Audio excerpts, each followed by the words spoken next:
ओम नमः सिद्धेभ्य।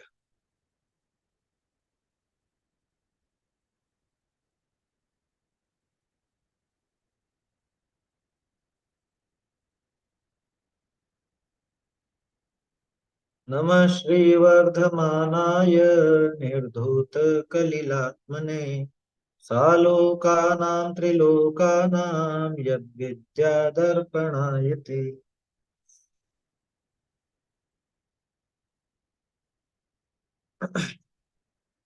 रत्नकरण श्रावकाचार ग्रंथ पर अपनी चर्चा चल रही है। और हिंसा अहिंसा का निरूपण है। हिंसा अहिंसा के निरूपण के साथ ही श्रावक के जीवन में किस किस प्रकार से वो हिंसा होती है और कैसे वो उससे बचने का यत्न करता है, ये बात खास तौर पर अपन देख रहे हैं। क्योंकि अहिंसाणु व्रत का अर्थ ही ये है कि ये पूरी तरह से तो हिंसा छोड़ नहीं पाएगा। अब पूरी तरह से नहीं छोड़ पाएगा तो किस मात्रा में छोड़ेगा, किन किन क्रियाओं में कैसा ध्यान रखेगा, ये सारी बात इसके अंदर आती है।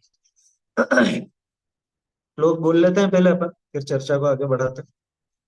हिंसा नृत चौर्येभ्यो मैथुन सेवा परिग्रहाभ्याम च पाप प्रणालिकाभ्यो विरते संयस्य चारित्रम् सकलं विकलं चरणं तत्सकलं सर्वसंगविरतानाम् अनगाराणां विकलं सागाराणां ससंगानाम् ग्रहिणां त्रेधा तिष्ठत्यणुगुणशिक्षाव्रतात्मकं चरणं पञ्चत्रिचतुर्भेदं त्रयं यथा संख्यमाख्यातम् प्राणातिपातवितथ व्याहारस्तेय काममूर्छाभ्य स्थूलेभ्य पापेभ्यो व्युपरमणमणुव्रतं भवति संकल्पात्कृतकारित मननाद्योगत्रयस्य चरसत्त्वान् न हिनस्ति यत्तदाहु स्थूलवधाद्विरमणं निपुणा। कल अपन ने ये जो 6 प्रकार के कार्य दिखाए, उद्योगी हिंसा का त्याग का प्रकरण है। उद्योगी हिंसा में कैसे कैसे उद्योग होते हैं ये जानना जरूरी है, और उसमें कैसी कैसी हिंसा होती है ये भी जानना जरूरी। तो 6 प्रकार के कर्म दिखाए हैं उद्योग के लिए: असी, मसी, कृषि, विद्या, वाणिज्य और शिल्प। तो इसमें से कल 3 के संबंध में बात हुई थी अपनी। असी, असी अपने आप ही वो क्षत्रिय कर्म, वो विरोधी हिंसा से जुड़ी भी बात हो गई। मसी, मसी में उस यही से आजीविका, अपने अकाउंटेंट वगैरह का जो काम है, बही खाते का काम है, वो सब आ गया।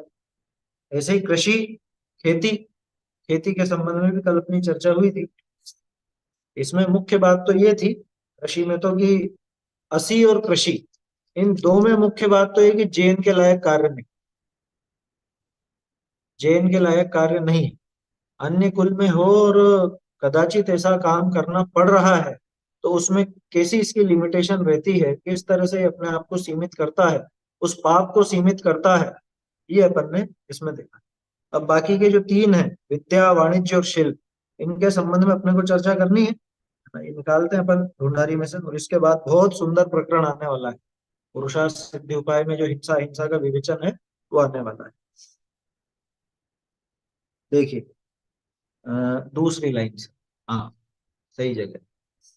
बहुरी विद्या करी जीविका करे, ऐसा ब्राह्मण अधिक श्रावक है। सो मिथ्यात्व भाव का पुष्ट करने वाला तथा हिंसा की प्रधानता लिए राग द्वेष का बढ़ावने वाला शास्त्रनी को त्याग करी उज्जवल विद्या पढ़ावे, सो ही दया है।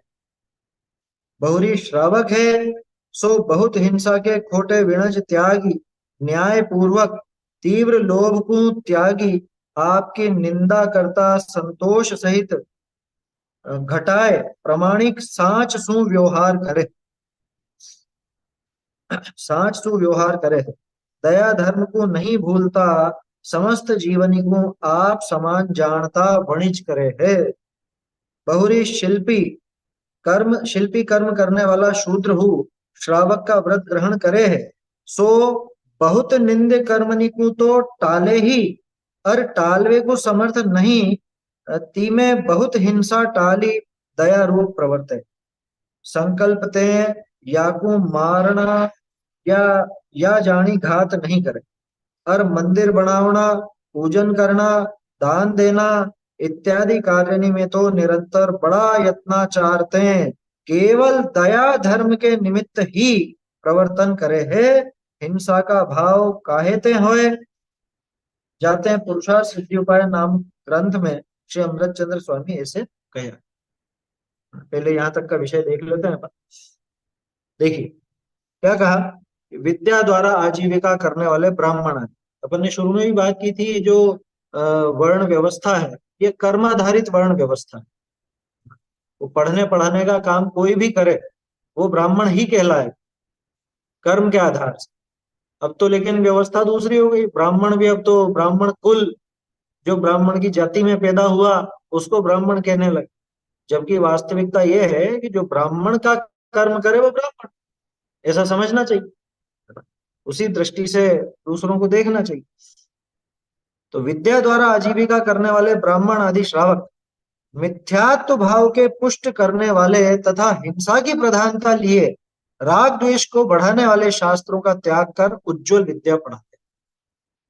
भाई जिसको अहिंसाणु व्रत का पालन करना है वो क्या करेगा, पढ़ाई कराएगा तो उसमें कैसी अहिंसा और कैसी हिंसा, वो तो पढ़ा रहा है कि नहीं, वो क्या पढ़ा रहा है इस पर निर्भर करेगा कि ये हिंसा का अनुमोदन करता है या हिंसा से बचना चाहता है। ऐसी विद्या कभी नहीं पढ़ाएगा जिसमें जीवों का घात होता, जिससे विशेष जीवों का घात हो, ऐसी विद्या नहीं पढ़ा। जैसे उदाहरण के तौर पे अब क्या कहें, देखो बायोलॉजी, बायोलॉजी पढ़ाएगा तो वहां तो केंचुए भी कटवाए, वहां तो वो और पता नहीं जाने क्या क्या मेंढक है और चूहे वगैरह जिस पे भी करते हैं ये सारा काम होता। तो ऐसी विद्या को चुनेगा ही नहीं। जिसके मन में दया है वो इस तरह की विद्या को चुनेगा ही नहीं, ना पढ़ने के लिए ना पढ़ाने के लिए। आया समझ। ये अपने बच्चों को भी बचपन से थोड़ा सा सिखाना चाहिए, भैया ये फील्ड दया से रहित फील्ड है बिल्कुल। ये जो क्षेत्र है, जिस क्षेत्र को तुम पढ़ना चाहते हो, ये दया नहीं है इसके अंदर। हम तो बायो दिलाएंगे, हम तो डॉक्टर बनवाएंगे, ये करवाएंगे वो करवाएंगे, तरह तरह की बातें होती हैं। ये बताओ इसके अंदर दया है या नहीं, पहले ये विचार करना वहां। तो हिंसा का काम पूरा है। और फिर उसमें बहुत से कहते हैं कि आजकल तो नकली आने लग गए। आजकल असली नहीं आते हैं, नकली को ही चीर फाड़ करके दिखाते हैं, उनके वो आते हैं इस तरह के।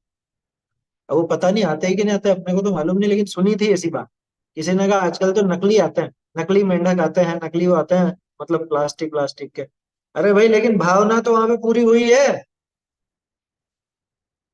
भावना तो वही है ना। नकली का उदाहरण बताऊं, राजा अरविंद की कहानी तो सबने सुनी होगी। राजा अरविंद की, वहां क्या किया था, हालांकि उसका भाव तो असली खून का तालाब बनाने का ही था, कि पूरी खून की बावड़ी। उसको थोड़ा सा आराम मिला ना, छिपकली की पूंछ कटी और उधर से खून की बूंद टपकी, तो इसको थोड़ा सा आराम मिला। इसको जो भी रोग था, इसने कहा खून की बावड़ी बनवाओ। लेकिन वो बेटा समझदार था, बेटा समझदार था, तो उसने वो नहीं बनवाया। हालांकि वहां उसका भाव तो ठीक था। दूसरा उदाहरण लेते हैं, वो उदाहरण सही नहीं है। दूसरा उदाहरण उसका आटे का मुर्गा। आटे का मुर्गा, बोलो असली मुर्गा था? असली मुर्गा तो नहीं था, आटे का बनाया था। और आटे का मुर्गे की बलि थी। उसमें दोष कितना लगा कि असली मुर्गे की बलि दे दी।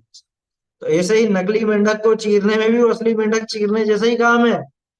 वो काम नहीं कराना कभी भी, ना करना कि लेकिन हमको तो इसमें इंटरेस्ट है। अरे इंटरेस्ट है, खोटी चीज में इंटरेस्ट है, इंटरेस्ट बदलो। क्योंकि बहुत से कहते हैं ना, नहीं भाई बच्चे को जो इंटरेस्ट लगे ना वो कराना चाहिए, जिसमें इंटरेस्ट आए वो काम कराना चाहिए, क्योंकि रुचि करनी होगा तो वो ढंग से नहीं पढ़े। अरे भाई रुचि बदली भी जाती, बदल भी जाती। बचपन में आपको क्या क्या सब्जियां पसंद थी, बाद में वो सब्जी भाती ही नहीं है। या पहले जो बिल्कुल पसंद नहीं थी अब वो भाने लग गई, होता है कि नहीं है? तो रुचियां तो बदलती रहती हैं। कोई भी रुचि परमानेंट नहीं होती। आया समझ में? हाँ, सम्यक दृष्टि जीव की आत्म स्वरूप के संबंध में या तत्व ज्ञान की रुचि, वो जरूर परमानेंट होती है। उसके अलावा और कोई रुचि परमानेंट हो नहीं सकती। उसकी भी क्यों होती है? क्योंकि वो खुद की है, वो खुद से जुड़ा विषय, इसलिए। बाकी सांसारिक विषयों में कोई रुचि परमानेंट होती नहीं है। इसलिए बातें बनाना छोड़ दो कि बच्चों को तो उसमें इंटरेस्ट आता है, या वो उसी में कैरियर बनाना चाहता है। भाई तेरे लिए और ऑप्शन नहीं है क्या? कि तुझे और कोई काम नहीं मिल रहा है?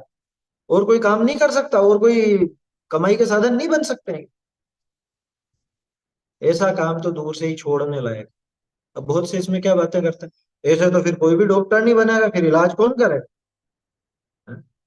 भाई डॉक्टरी करनी है, डॉक्टर बनना है, तो ये सब काम तो पहले सीखना ही पड़ेगा ना, करना ही पड़ेगा ना। कि भैया हैं बहुत से करने वाले। कभी ये सोचा क्या कि हम अगर सड़क की और नालियों की सफाई नहीं करेंगे तो कौन करेगा? ये तो कभी नहीं सोचता। है ना, सब करने वाले हैं तो सही। तो तुझे जरूरत क्या है?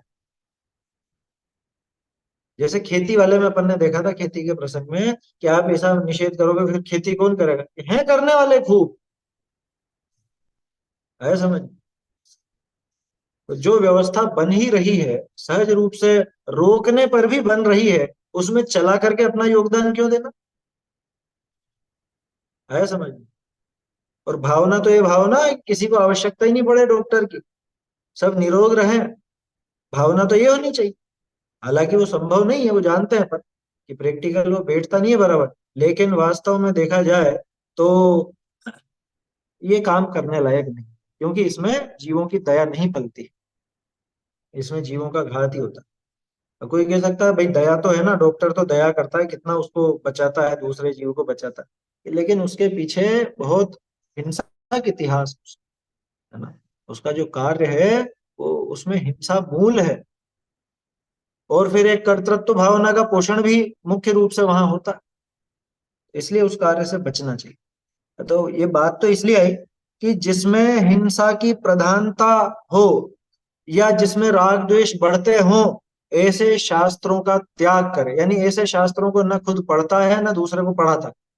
अगर वो ब्राह्मण कर्म कर रहा है, यानी कि पढ़ने पढ़ाने का भी काम कर रहा है, तो ऐसी चीज नहीं पढ़ाए। गोदादास जी ने लिखा ना, अंध असूझन की अखियान में झोंकत है रज राम दुहाई। किसके लिए लिखा था वो? कि वो जो काम शास्त्र आदि वो बना देते हैं, ऐसे श्रृंगार वाले, श्रृंगार के पोषक शास्त्र बना देते हैं, श्रृंगार रस वाले। तो वो उन जीवों को, वो जीव तो पहले से ही पाप में लगे हुए हैं, पहले से ही वो तो विषयासक्त है, और ये उनकी विषयासक्ति और बढ़ा देते। तो ऐसा काम नहीं कर। ऐसी जो भी विद्याएं हों, जैसे मान लीजिए एक विद्या ये भी चलती हो, फिल्म मेकिंग की भी तो होती है ना, फिल्म बनाने की भी तो सिखाई जाती है आजकल, तो वो भी कोर्स चलता है। लेकिन ये बताओ, फिल्में बनाओगे, उसमें लोगों को रिझाने का ही तो उपाय है सारा का सारा। और उस सब तरह की चीजें होती है फिल्म। उसमें हिंसक दृश्य भी आएंगे, उसमें कामासक्ति के दृश्य भी आएंगे, उसमें कुल मिला के राग द्वेष का ही तो है, वीतरागता की तो कोई फिल्म नहीं बनती।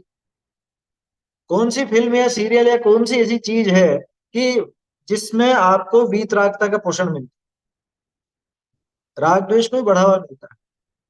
तो ऐसी विद्या नहीं पढ़ानी, ऐसी विद्या नहीं पढ़ानी। अब इसमें जैसे मान लो जो स्कूलों में पढ़ाई होती है ना, जैसे प्राइमरी के सेकेंडरी के अध्यापक होते हैं, और उसमें तो जो जो विषय उसको निर्धारित दे रखे हैं, वो विषय वो पढ़ाता है।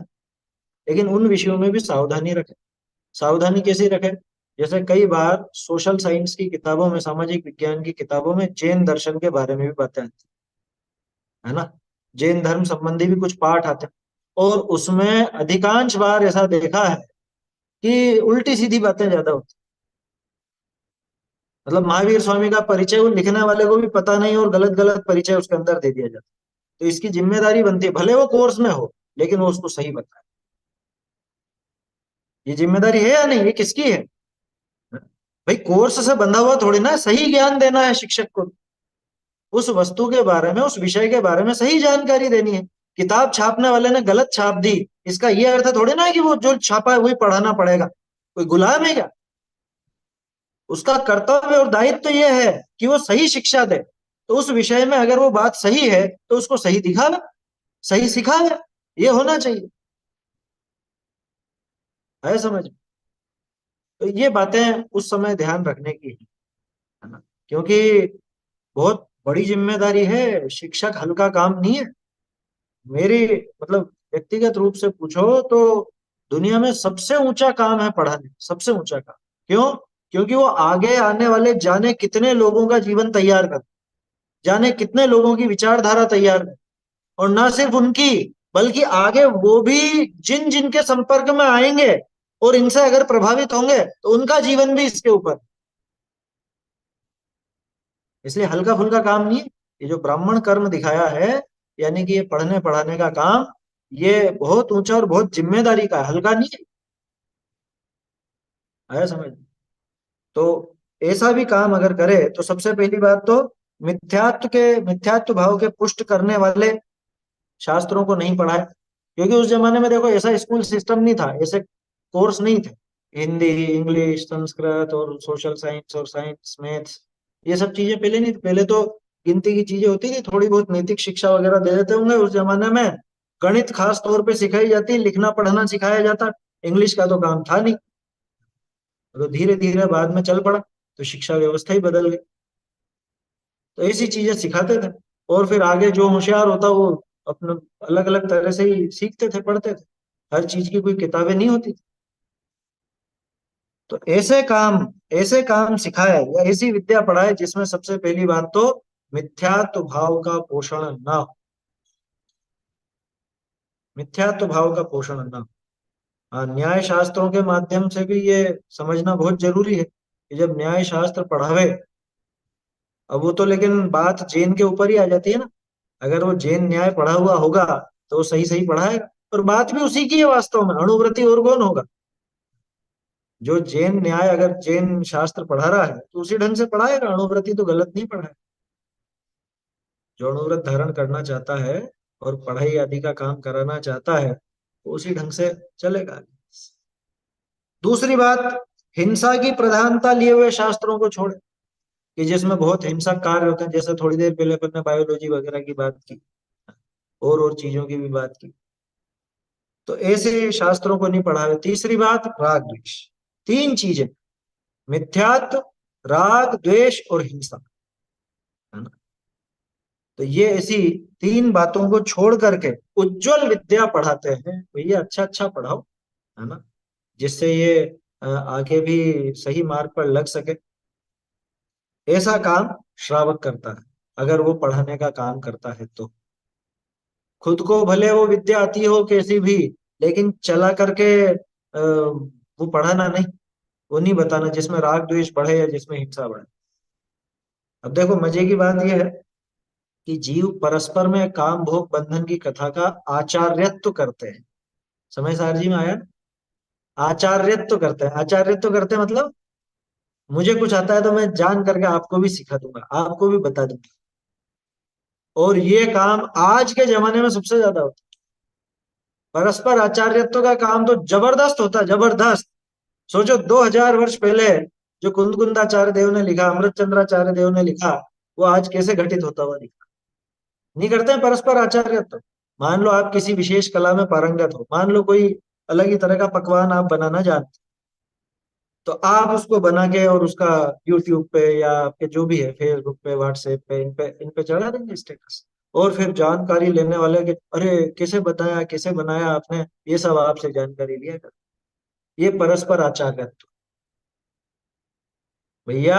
आचार्यत्व करना तो मिथ्यात्व के अभाव का करना, जिससे राग द्वेष नष्ट हो, ऐसी बात का करना है समझ। और वो उसमें बहुत जिम्मेदारी है, वो हल्की बात नहीं है। बहुत से लोग होते हैं ना, वो जैसे ठीक है साहब हम तो और कोई मैसेज नहीं चढ़ाते, हम तो सिर्फ धर्म की बातें चढ़ाते, लेकिन तुम दिन में 100 100 200 वाक्य चढ़ा दोगे, एक साथ ही सारा का सारा ज्ञान उड़ेल दोगे, तो किसको क्या याद रहने वाला। उसकी भी एक पद्धति होती है, तरीका होता है। ये कोई कंकड़ पत्थर थोड़े ना जो ये थोक के भाव बेचने जा रहे हैं। हीरे ऐसे नहीं बेचे जाते। हीरे का व्यापारी आवाज लगा लगा के नहीं बेचता। आया समझ में? ये खास ध्यान रखना। सब्जी मंडी में गए होंगे ना सभी, सब्जी मंडी में कितनी आवाजें होती है, ये ले लो, इतने रुपए का ले लो, इतने रुपए का 1 किलो, इतने रुपए का पाव भर, जो भी है वो सब लगाते हैं आवाज, क्योंकि वो सब सस्ती चीज है। और बहुत है, हर दुकान पे वही सब सब्जी। हीरे का व्यापारी आवाज लगाएगा कभी? कभी नहीं लगा, कभी नहीं। वो शांति से अपने एक तरफ बैठता है, और जिसको चाहिए वो जाकर के उसको देखता है, परखता है, समझ में आता है तो लेता है। और ये अपनी शर्तें पूरी होती है तो देता है। तो ये हीरे का मोल होना चाहिए। हीरा क्या है, ये अपना जो जैन शासन है, ये ऐसा नहीं है कि आप हर कहीं बांटते फिरो और सब जगह करते फिरो। इन्हें तो प्रचार होना चाहिए ना, कह रहे भाई प्रचार तो होना चाहिए, लेकिन वो प्रचार किस ढंग से होता है, थोड़ा मनोविज्ञान को समझो। जबरदस्ती आप किसी को अमृत भी पिलाने जाओगे ना, तो वो समझेगा कि फालतू की चीज है। जबरदस्ती आप पिलाना चाहोगे, नहीं पिएगा। उसको तड़प जगाओ थोड़ी सी, उसको उसके प्रति लालयित करो, तब जाकर के वो अमृत के लिए तैयार हो। यही होता है ना। तो उसका एक आकर्षण बनाए रखना चाहिए। और ये जो बिल्कुल थोक के भाव व्हाट्सएप पे ज्ञान गंगा बहती है ना, या और सोशल मीडिया पे, इसका कोई लाभ नहीं लेता। आप मुझे फॉरवर्ड करोगे, मैं किसी दूसरे को फॉरवर्ड कर दूंगा। ये काम होता रहता है, बस दिन भर यही काम होता रहता है। ये भी एक बीमारी सी लग गई लोगों को। कुछ भी आया, मेरे 10 ग्रुप हैं तो 10 ग्रुपों में इकट्ठा भेज, छुट्टी है। कौन पढ़ रहा, अरे मुझे खुद को याद नहीं मैंने क्या भेजा है। क्या, मुझे खुद को याद नहीं होगा कि मैंने क्या भेजा है। ऐसा पागलपन छाया हुआ है लोगों को। ये इस बीमारी से दूर रहना। ये आचार्य तो, वो तो सही सही ढंग का, लेकिन उसकी एक विधि है, उसका तरीका है, पहले उसको अपन खुद समझें। आया समझ? हाँ, वो विज्ञापन उस ढंग से किया जाता है, लेकिन डायमंड के आभूषण का जो विज्ञापन भी करते हैं हीरे मोती आदि का, तो वो भी उस कायदे से होता है। उसको पूरी तरह से सामने नहीं रख देते, विज्ञापन में उसका चित्र दिखाया जाता है सिर्फ, या उसकी विशेषताएं बताई जाती है। देखने और लेने के लिए तो वहीं आना पड़ेगा उसको, ग्राहक। यहाँ पे घर घर जाके कि हीरा ले लो, हीरा ले लो, हीरा ले लो, ऐसा ऐसा नहीं लिया जाए। तो वो थोड़ा सा अपने को समझना चाहिए, है ना। इसका एक सम्मान बहुमान होना चाहिए। देखो इसमें बहुत विवाद चलता है। विवाद कैसा चलता है, एक पक्ष जैसे ये कहता है कि शास्त्र बिल्कुल निशुल्क, और बांटो, सब जगह बांटो, सब जगह बांटो, किसी के मरण में भी दो, शादी ब्याह में भी दो, और ये भी ऐसे भी दो, सब जगह पहुंचाओ। जैसे ईसाइयों ने बाइबल को जगह जगह पहुंचा दिया। वो आपको एक बुक स्टॉल पे भी दिख जाएगी, ट्रेन रेलवे स्टेशन के प्लेटफार्म पर, वहां बुक स्टॉल पर भी दिख जाएगी। अपने शास्त्र क्यों नहीं प्रचलित हो रहे हैं? क्योंकि वो ऐसी हर जगह नहीं मिलती। अभिनय के डर से, अभिनय के डर से। एक पक्ष तो ये। दूसरा पक्ष कि भैया ये ऐसी चीज नहीं है जो ठेलों पर बेची जाए या वहां पे बेची जाए, है ना। और निशुल्क रखना ही नहीं चाहिए, निशुल्क रखना ही नहीं चाहिए। निशुल्क में चक्कर क्या है, हमने तो देखा है ना। आप लोगों ने शायद ऐसे दृश्य नहीं देखे जो हमने देखे। जयपुर में हम कभी बाजार जाते थे तो उधर एक साइड में कबाड़ी बाजार लगता था, और कबाड़ी बाजार के अंदर कई बार जैसे पुराने कोई ऐसे उपन्यास वगैरह भी मिल जाते थे। तो उनके लिए कभी कबाड़ी बाजार गए तो क्या देखते हैं, समय सार जी रद्दी में पड़ा है, मोक्ष प्रकाश नाटक समय सार। ये स्थिति ये क्यों हुई बताओ आप?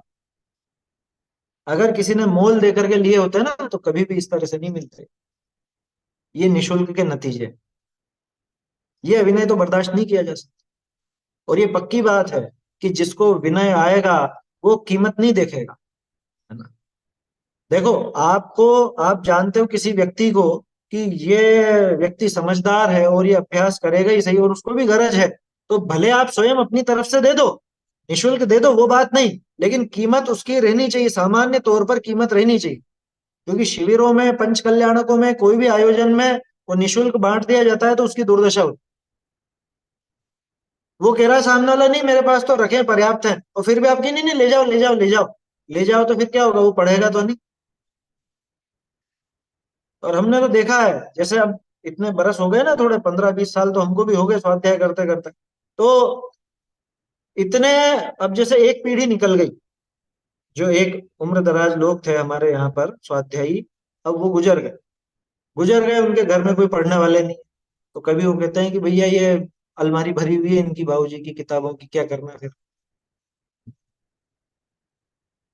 है समझ में? वो तो थोड़े बहुत अगर समझदार हो तो फिर भी किसी से बात करके और उनको पहुंचावे या कुछ भी करें, खुद नहीं पढ़े तो। लेकिन जो ना समझोगे, अरे बेच तो रद्दी, यही करेंगे। इसलिए बहुत बहुत जरूरी है। हाँ, ये जिसको वास्तव में चाहिए वही मंगाएगा, अगर थोड़ी सी कीमत भी रखोगे तो। अगर पोस्टेज का खर्चा भी रखेंगे तो वो जिसको चाहिए वास्तव में वही खर्चा करे। अब अपनी बात अलग है, अपनी बात अलग का मतलब कि भाई जैसे अपन लोग हैं सब स्वाध्यायी हैं, तो स्वाध्यायी को जानता है कि हाँ ये पढ़ेगा ही सही। और वो भी जानते हैं कि फॉर्मेलिटी का कोई स्थान नहीं है। आपको वो पुस्तक चाहिए तो ही आप बोलोगे मुझे वो पुस्तक चाहिए तो ही मैं बोलूंगा, या मैं सामने से भी दूंगा और आपको नहीं चाहिए तो आप कह दोगे कि नहीं मुझे ये नहीं चाहिए। है समझ में? इतनी विनय और इतनी सावधानी तो शास्त्रों के लिए चाहिए। है समझ में? ये ऐसी विद्या नहीं है जो आप हर कहीं पे ऐसे बांटते रहो। मैं बिल्कुल भी उस पक्ष में नहीं हूं कि हर जगह फैले, हर जगह फैले। हर जगह क्यों फैले? जिसको आवश्यकता उसी को मिलनी चाहिए। और ये होगा। आप चाह करके भी सबको ज्ञानी नहीं बना सकते। आप दे दो सबके घर में रखवा दो, जैन अजैन सबके घर में रखवा दो, लेकिन जिसको सुधरना है आखिरकार तो वही अभ्यास करेगा उसका।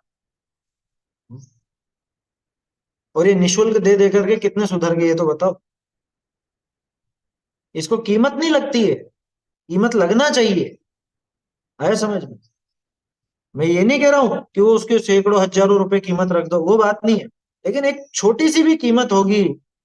जैसे अब आज के जमाने में 30-40 रुपए 50 रुपए कोई बड़ी बात नहीं है।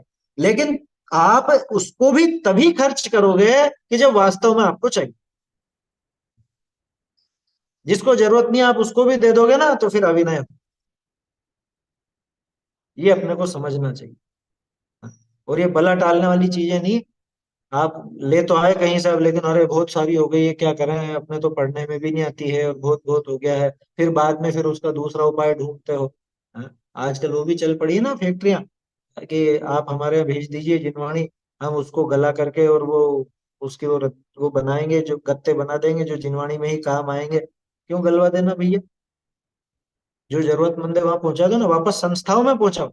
भैया हमारे पास ये पुस्तकें हैं, आपके बिक्री विभाग में आप इनको रखिए, चाहे आप जिनको भी देना चाहिए उनको दीजिए। आया समझ? बोलिए। सर जिनवाणी जैसे कुछ लोग होते हैं जो जिनवाणी अपने घर पे होती है तो मतलब मंदिर में रखने का उपाय करते हैं और मंदिर में ऑलरेडी बहुत सारी होती है, हाँ तो कैसे समझाया जाए? भाई देखो, इसमें तो क्या है, परस्पर की समझदारी काम आएगी। इसमें वो जो मंदिर के व्यवस्थापक हैं वो भी देखें कि अगर अपने को जरूरत हो, लोग पढ़ने को उत्सुक हो तो रखे। और नहीं हो जरूरत, यहाँ पे भीड़ बहुत हो रही है, संभाले नहीं संभल रही है, तो वो साफ मना कर दे कि भैया आपको लेने से पहले सोचना चाहिए था।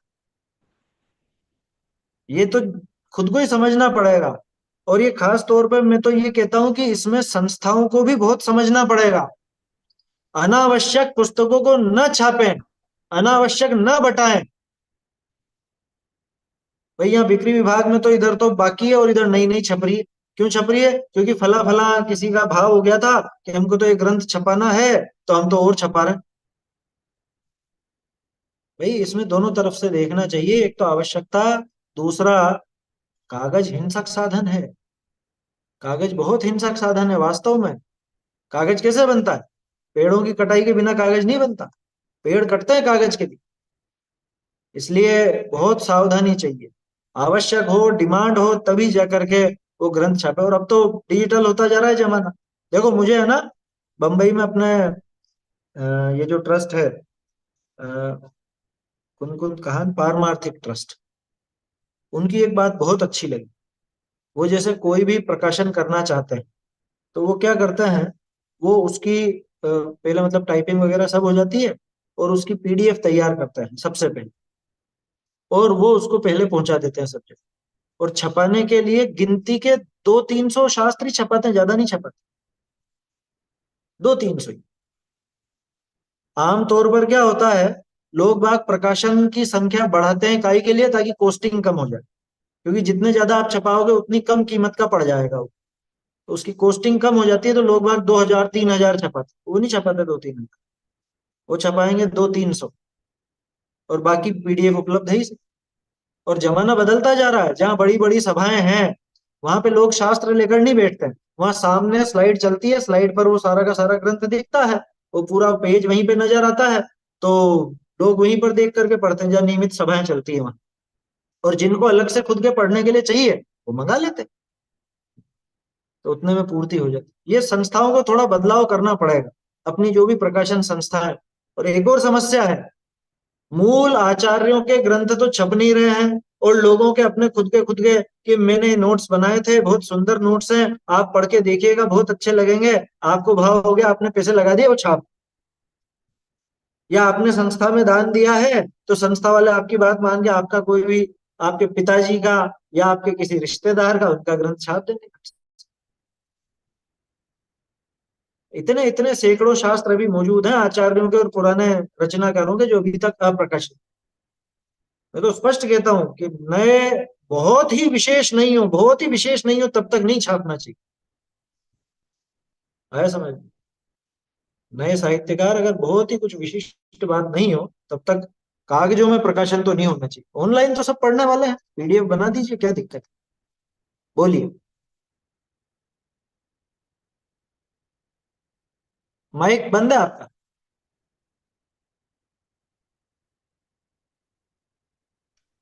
हमारी कुछ संस्थाएं हैं, वो भी पुराने किताब रहते हैं, अपने ग्रंथ फटे हुए वगैरह वो लेते हैं और वो गला के फिर उसका पेपर बनाते हैं। हाँ हाँ, वही तो बताया मैंने अभी। मतलब जिनके हो जाती है वो अच्छे भली पुस्तकें भी भेज देते, जबकि वो संस्थाएं शुरू में सिर्फ इस बात के लिए शुरू हुई थी कि जिनके घर में पुरानी पत्रिकाएं हों और बिल्कुल जीर्ण शीर्ण हो गई हो, जिनके पन्ने खोलते ही फटते हों, उन पुस्तकों के लिए, अथवा उन क्या कहें अपन, उन पत्रिकाओं के लिए वो चीज थी। अब लोगों ने इसका एक वो दुरुपयोग कर लिया, अथवा यूं समझ लो गलत अर्थ निकाल के नए के नए ग्रंथ भी यूं के यूं भेज देता है। वो उचित नहीं है वो। क्यों गलाना? गलाने में हिंसा नहीं है क्या? अरे मैं तो एक बात कहता हूँ इसमें, आपके घर में एक 10 रुपए का नोट भी अगर फटा हुआ हो ना, तो भी आप उसको चिपका करके चलाने की कोशिश करते हैं। और यहाँ जिनवाणी की सार संभाल नहीं कर सक रहे हैं, कह रहे लेकिन इतने सारे हो गए, तो इतने सारे अपने वो पुराने, इतने बरसों पुराने कपड़े वगैरह और वो सब भी तो संभाल के रखते हैं, वो सड़ी सड़ी फोटो एल्बम में भी तो संभाल के रखते हैं, हैं? जब इतना संभाल के रख सकते हैं, तो शास्त्र भी संभालिए। पहली बात तो इकट्ठे ही कम करना, प्रयास यही करना है कि ज्यादा इकट्ठे ना हो। आया समझ में? ये अपन स्वाध्यायी लोगों के लिए बड़ी समस्या होगी, क्योंकि हम बहुत बहुत शास्त्र इकट्ठे कर लेते हैं, पढ़ते नहीं है और इकट्ठे कर लेते हैं, और फिर बाद में पछताते हैं कि अरे इनका क्या करें, इनका क्या करें, क्या करें। ये एक समस्या है। इसलिए हर कुछ नहीं लाना, किसी के पास हो तो उसको लेकर के पढ़ लीजिए। थोड़े दिन पहले अपन ने चर्चा की थी ना, रिफ्यूज, रीयूज, रिड्यूस, रिसाइकिल, तो वो रीयूज वाला काम करें अपन। भाई आपके पास है, मतलब एक ही नगर के हैं, तो अब आपके पास है तो मैं आपसे लेकर के पढ़ लूं, मुझे अच्छी लगे, बार बार पढ़ने का मन हो तो मैं मेरे पास रखूं। भाई पाक्षिक पत्रिकाएं तो मेरी नजर में तो बंद ही हो जानी चाहिए। सुनने में बहुत कठोर और कड़वी लगेगी बात, लेकिन उनका कोई औचित्य नहीं है। आज के जमाने में अब कोई औचित्य नहीं बचा।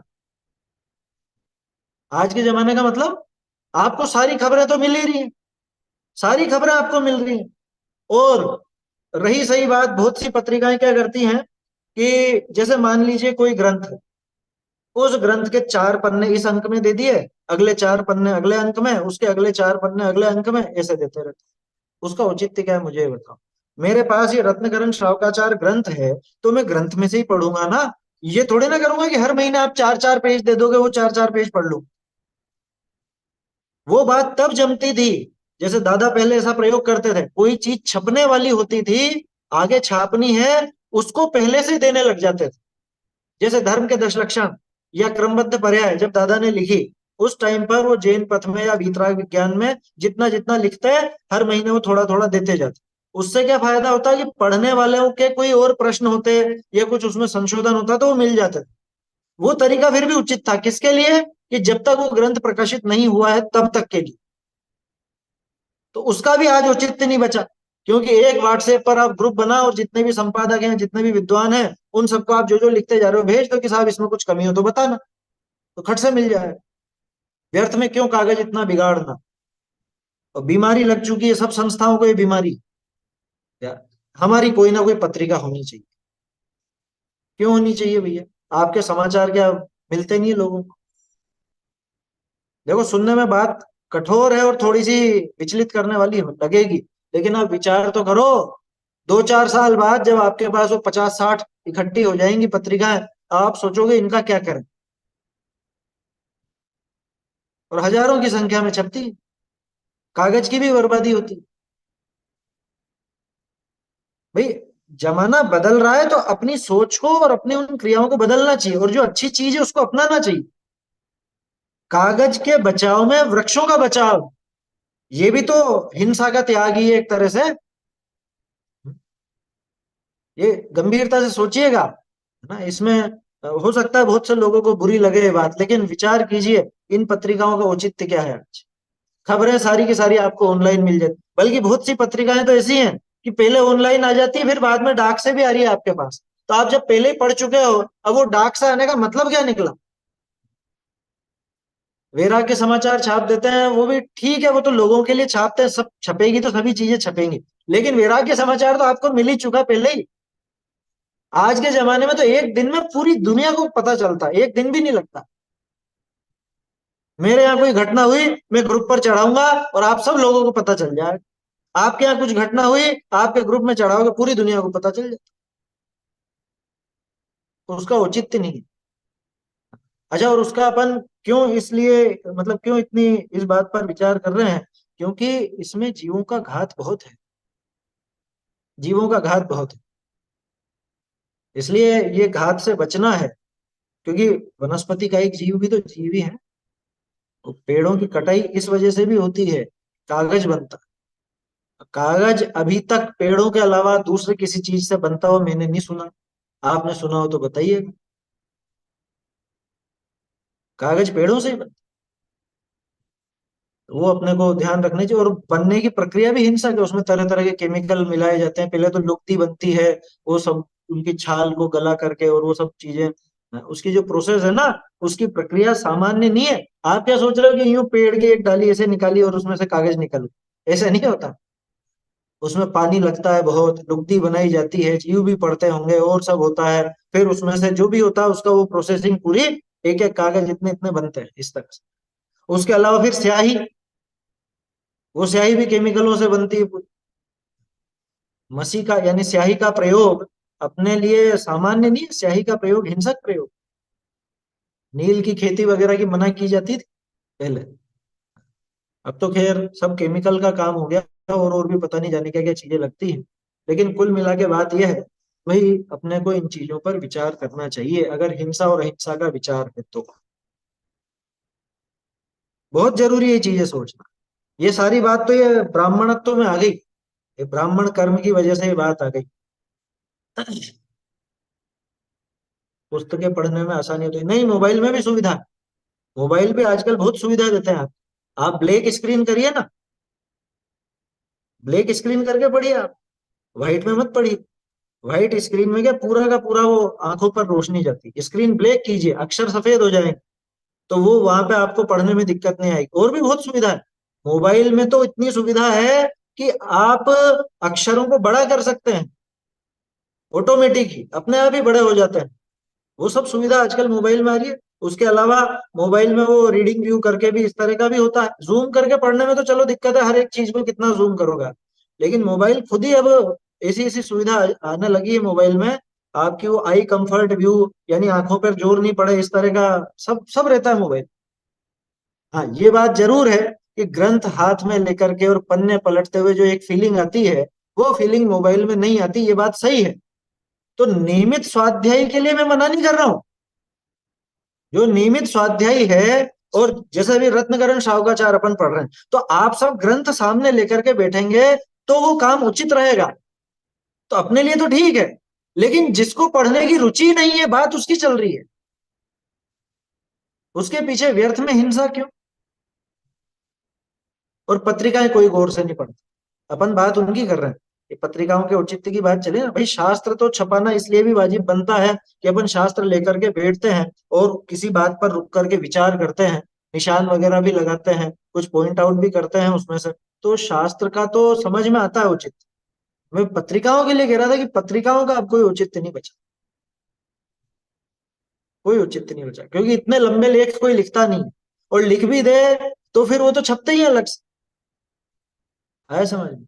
मतलब बहुत बड़े बड़े लेख हो जो पुस्तकाकार हो, तो पुस्तकाकार तो पुस्तक के रूप में छपे, और उसकी भी उपयोगिता देख करके ही वो काम होना चाहिए। तो स्पष्ट रूप से मेरा मानना यह है कि पहले अगर छपने की प्रक्रिया जब तक चले, तो पहले तो अपने आचार्यों के, बड़े विद्वानों के, बड़े विद्वान माने जो पहले हो चुके, जिनके ग्रंथ प्रकाशित नहीं है, उनका प्रकाशन हो। नए नए छापने का चस्का ना हो लोग कि मैं थोड़ा बहुत पढ़ लिख गया, मुझे समझ में आने लग गया, मैंने नोट्स तैयार किए, छाप दिए जाए। भाई बहुत ही डिमांड हो, बहुत ही, और लोगों को बहुत प्रिय हो, आवश्यकता हो, तो वो क्रम किया जाना चाहिए। आया समझ? देखिए, तो ये बात इसमें थी। उज्जवल विद्या पढ़ाते हैं। उज्जवल विद्या वास्तव में देखा जाए तो जैन शासन की है। इसके अलावा अगर लौकिक भी देखो, तो लौकिक में जो सामान्य एक ज्ञान जो उसके जीवन के लिए जरूरी है, जैसे लिखना पढ़ना आ जाए, या मैथ्स थोड़ी बहुत गणित आ जाए, व्यापारी है जैन तो व्यापारी वर्ग में ही, थोड़ी बहुत गणित आए, कॉमर्स आए, लेन देन का हिसाब कैसे रखना ये आ जाए, ये एक सामान्य विद्या है, इसमें कोई ऐसा विशेष दोष नहीं है ना। विशेष दोष वाली तो जैसे अपन ने देखा वो बायोलॉजी वगैरह और चीर फाड़ और काट पीट वो सब है, या बहुत ही हिंसक कार्य जिसमें होते हो, ऐसी विद्या। इंजीनियरिंग में भी अलग अलग सेक्टर है ना, इंजीनियरिंग में भी तरह तरह की चीजें हैं, तो वो कोई इंजीनियरिंग तो ऐसी होती है जिसमें बहुत ही हिंसा होती हो किसी चीज के निर्माण आदि में और वो सब, तो वैसी विद्या भी काम की नहीं है कायदे से। हिंसा हिंसा की दृष्टि से बात चल रही है, ध्यान रखना। बाकी तो कौन किसका मानने वाला है और कौन किसको सुनने वाला है। हाँ, ये भी एक बीमारी हो गई, पत्रिका छापने के लिए मैटर ही नहीं, मैटर नहीं फिर भी छापनी तो है क्योंकि नाम तो चलाना। तो फिर वो क्या करते हैं, 20 साल पहले क्या छापा था वही छाप, अतीत के झरोखे से एक कॉलम बना देंगे अतीत के झरोखे से, उसमें जो पहले 20 साल पहले छपा वही वापस छाप देंगे। अरे भैया, ये चीज तो पढ़ चुके हो और ये जगत में प्रकाशित हो चुकी है ये चीज, तो उस चीज को वापस दोगे वो अच्छा नहीं। चलिए आगे बढ़ते हैं। श्रावक तो बहुत हिंसा के खोटे वाणिज्य व्यापार त्याग कर, जिसमें बहुत हिंसा होती हो, और इस पर चर्चा अपन ने काफी कर ली है। बहुत हिंसा के जितने भी वाणिज्य हैं, जितने भी व्यापार हैं, वैसा काम नहीं करता भाई। ये तो अब क्या कहें, जैसे मान लो एक कपड़े का ही व्यापारी हो, तो उसमें भी वो देखेगा कि चमड़े का, ऊन का, रेशम का, इनका नहीं करे, जिसमें बहुत बहुत जीवों का घात होता है। जैसे एक मान लो जनरल स्टोर वाले ही या किराने वाले ही, तो वो क्या रखे और क्या नहीं रखे, ये उसको सोचना पड़े। तरह तरह के वो शैम्पू आते हैं जिनमें अंडे वगैरह भी रहते हैं, मांसाहार वाली चीजें, लाल निशान वाली चीजें भी आती है, वो नहीं रखे। आया समझ में? कह रहे साहब ऐसे तो फिर दुकान ही नहीं चलेगी। कह रहे तो ऐसा व्यापार करेगा ही नहीं ना, लेकिन वो, ये उसको विचार करना पड़ेगा, गंभीरता से सोचेगा। वो ऐसा काम नहीं करेगा कि जिससे व्यसनों की लत लगती हो लोगों में, जिससे जीवों का घात होता हो। क्योंकि बहुत से लोग क्या करते हैं कि जैसे मान लो बीड़ी सिगरेट है, तंबाकू है, ये चीजें हैं। अब उसमें बहुत सौ का किसी का ऐसा पक्ष भी रहता है कि साहब तंबाकू में जीव कुछ भी नहीं, तंबाकू में अब जीव नहीं हो तो सूखी हुई है बिल्कुल। बोलो, तंबाकू में जीव है क्या? तंबाकू वो जर्दे की कह रहा हूं मैं, वो गुटखे की नहीं कह रहा हूँ। जर्दा वो पत्ती, पत्ती का वो बना हुआ देशी जर्दा जिसको कहते हैं। अब उसमें तो कोई जीव है नहीं, सूखी पत्तियां हैं, तो उसका व्यापार करे कि नहीं करे? अरे भाई, अकेली हिंसा की बात नहीं है, वो नशा कारक है, व्यसन है। व्यसनों का व्यापार तो नहीं करेंगे ना। बहुत से कहते हैं वो शराब में तो एल्कोहल डल गया ना, एल्कोहल से तो सारे जीव मर जाते हैं। कोरोना काल में बहुत चली थी ये बात, क्या कि वो शराब पीने वाले कोरोना से बचे रहते हैं, कि एल्कोहल से वो मर जाता है, कोरोना खत्म हो जाता है उससे, क्या ऐसी बात चली थी, आपने शायद सुनी हो चाहे नहीं सुनी। तो शराब के व्यापार को क्या अच्छा कह दें कि साहब इसमें जीव तो है ही नहीं। अरे जीव हो चाहे नहीं हो, पहली बात तो बहुत जीव होते हैं, एल्कोहल के आधार से ही जीव होते हैं, वो अलग ही प्रजाति के हो। दूसरी बात, जीव हो चाहे नहीं हो, दूसरी बात ये भी है कि सत्य व्यसन का तो नहीं है कहीं वो काम। और क्या कहता है कि देखो, सरकार तो इस पे पाबंदी लगाती नहीं। सरकार ने छूट दे रखी है, सरकार को तो टैक्स मिलता है इससे। देश तरक्की करता है इनसे। किनसे? किनसे तरक्की करता है? व्यसन वाली चीजों से, क्योंकि टैक्स सबसे ज्यादा उस पर मिलता है सरकार। आया समझ? कि हम तो देश की उन्नति में योगदान दे रहे हैं। गजब हो गया, ये इस तरह से ही उन्नति दिख रही है इसको। ऐसा ही योगदान कि जिसमें जनसंख्या बर्बाद हो रही है, जिसमें व्यसनों में लिप्त हो रहा है, ऐसा काम करेगा? नहीं करेगा। तो सरकार खुद जिसके आगे लिखती है injurious to health, injurious to health नहीं लिखती आजकल, आजकल सीधे लिखती है ये इससे कैंसर होता है। सीधे ही ऐसे लिखते हैं, पहले तो फिर भी लिखते थे स्वास्थ्य के लिए हानिकारक, और अब क्या लिखता है? कैंसर होता है। तो जो लोगों के लिए अस्वास्थ्यकर है, जो लोगों के लिए नशाकारक है, मैं उसका व्यापार तो नहीं करूंगा ना। उसका व्यापार नहीं करेगा, न उसका करवाएगा, न उसका अनुमोदन करेगा। ये कृतकारित अनुमोदन वाली बात है ना। थोड़े दिन पहले भी वो शेयर संबंधी भी चर्चा चली थी, उसमें भी ये नीति लगाना, ऐसी कंपनियों के शेयर नहीं लेगा। आया समझ में?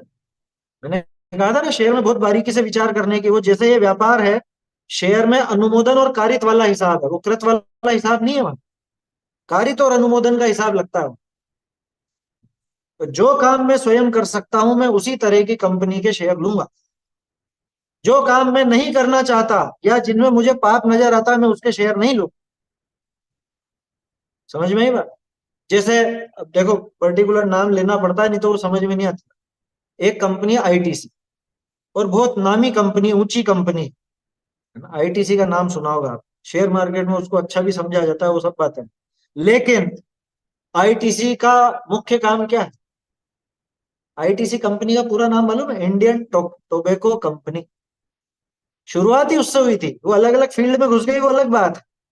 अब तो उसकी स्टेशनरी भी आती है, कपड़े भी आते हैं, और चीजें भी आती है, लेकिन मुख्य काम क्या है?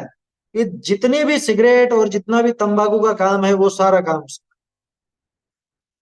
तो ऐसी कंपनियों से भी दूर रहना, लेदर सेक्टर वाली कंपनियों से दूर रहना, होटल बिजनेस वाली कंपनियों से दूर रहना, क्योंकि होटलों में नॉनवेज वगैरह सभी बने, है ना। लेदर की जैसे बाटा है या कुछ भी है, मैं इस तरह का काम क्यों करूंगा जिसमें ये चमड़ा और ये सब काम आता है।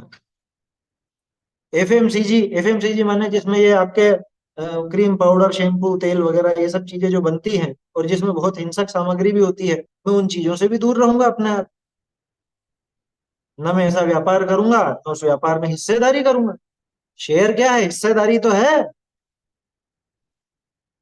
शेयर माने हिस्सेदारी। तो वो हिस्सेदारी का मतलब कार्य अथवा अनुमोदन। कायदे से देखा जाए तो कृत तो है ही, कृत भी है वो। अब अपन कृत उसको सीधे सीधे यूं नहीं मान रहे हैं कि हम सीधा वो व्यापार नहीं कर रहे, लेकिन कारित और अनुमोदन तो है ना। तो इसलिए इन चीजों में बहुत सावधानी बरतने की जरूरत है।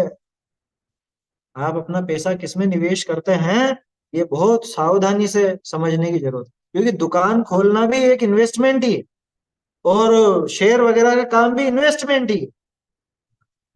तो ये हमको समझना चाहिए। देखो लिखा ना यार, बहुत हिंसा के खोटे वाणिज्य व्यापार त्याग कर, कि जिनमें बहुत हिंसा होती हो, ऐसे खोटे वाणिज्य नहीं करता, खोटा व्यापार नहीं करता। भाई जिसमें साक्षात हिंसा दिखती है वो तो करता ही नहीं है, लेकिन जिसमें छुपी हुई हिंसा भी दिखे, और छुपी हुई भी बड़ी, जैसे अभी अपन ने सामान्य दुकानों का ही उदाहरण लिया। अब वो उसमें शैम्पू वगैरह सब तरह के रखता है, तो वो शैम्पू कैसे रखेगा कि जिसमें वो अंडे वगैरह का भी इस्तेमाल हो रहा है, ऐसे शैम्पू रखेगा? हाँ, बोलो। वहां विचार करने की बात है। ऐसे ऐसी चीजें नहीं बेचेगा। देखो मुझे ध्यान आता है, वो नाम तो मुझे याद नहीं आ रहा, लेकिन खनिया धाना के एक व्यक्ति हैं, अपने सज्जन हैं, साधर्मी हैं। उनको ये मालूम चला, जैसे वो कुछ ऐसे जनरल स्टोर या कुछ किराने का कुछ ऐसा व्यापार था किसी चीज का, और उनको जैसे ये बात मालूम पड़ी, जैसे भी उनके समझ में आया कि ये अपने करने लायक नहीं, अगले दिन से तत्काल दुकान बंद, तत्काल प्रभाव से। यूं नहीं कि अब धीरे धीरे खत्म करेंगे, धीरे धीरे घटाएंगे घटाएंगे हैं और फिर बदलेंगे दूसरा व्यापार। अगले दिन से ही बंद। मुझे नाम ध्यान नहीं आ रहा उनका, लेकिन मैंने सुना था। अगले दिन से बिल्कुल विचार नहीं किया उन्होंने, एक पल भी विचार नहीं। कर लेंगे, अपने कोई दिक्कत नहीं, अगला दूसरा व्यापार कर लेंगे जो निरापद होगा, जिसमें कोई ऐसी समस्या नहीं होगी। भाई ये तो मन मानने की बात है ना, अपने मन में समझ में आ जाए तो उसमें देर नहीं लगती। बोलिए।